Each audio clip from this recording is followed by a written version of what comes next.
Hello friends, welcome to my channel. Today's recipe cheese garlic bread செய்ய தேவையான பொருட்களை பார்க்கலாம் வாங்க.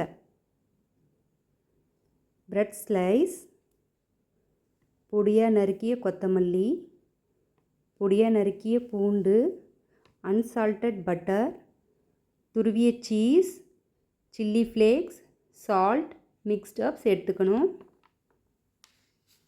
ரூம் டெம்பரேச்சரில் இருக்கிற பட்டரில் தேவையான அளவு கொத்தமல்லி சேர்த்துக்கணும்.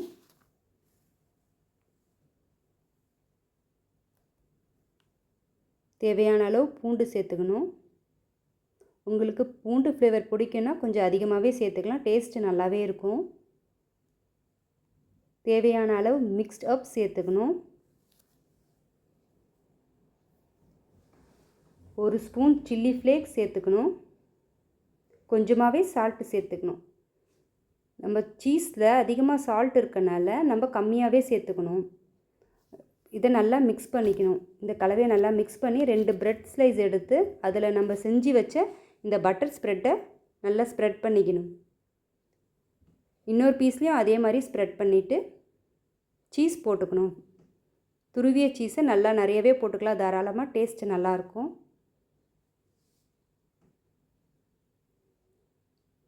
அதுக்கு மேலே லைட்டாக நம்ம மிக்ஸ்டப்ஸ் போடணும்.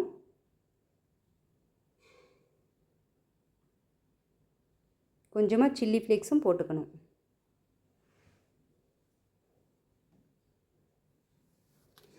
ரெண்டு பீஸையும் கவர் பண்ணி சூடான பேனில் போடணும். செஞ்சு வச்ச பட்டர் ஸ்ப்ரெட்டை அது மேலே லேசாக தடவிடணும்.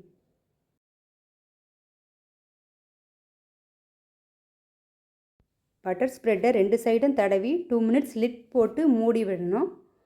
நல்லா ரோஸ்ட் பண்ணி எடுத்தால் சூடான cheese garlic bread ready. Cut பண்ணால் எவ்வளவு சீஸியாக இருக்குது பாருங்கள். டேஸ்ட்டும் ரொம்பவே நல்லா இருந்துச்சு. ட்ரை பண்ணி பார்த்துட்டு கமெண்ட் பண்ணுங்கள், லைக் பண்ணுங்கள், ஷேர் பண்ணுங்கள், சப்ஸ்கிரைப் பண்ணுங்கள். Thank you friends. தேங்க்யூ ஃபார் வாட்சிங்.